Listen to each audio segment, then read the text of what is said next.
எந்தன் வாழ்க்கையின் அர்த்தம் சொல்ல பூக்களின் வண்ணம் கொண்டு பிறந்த மகளே என் மகளே. நான் வாழ்ந்தது கொஞ்சம் அந்த வாசத்தில் வந்துதித்து உயிரில் கலந்தா என் உயிரே.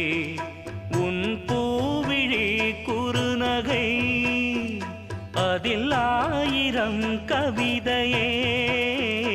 எந்தன் வாழ்க்கையின் அர்த்தம் சொல்ல பூக்களின் வண்ணம் கொண்டு பிறந்த மகளே என் மகளே.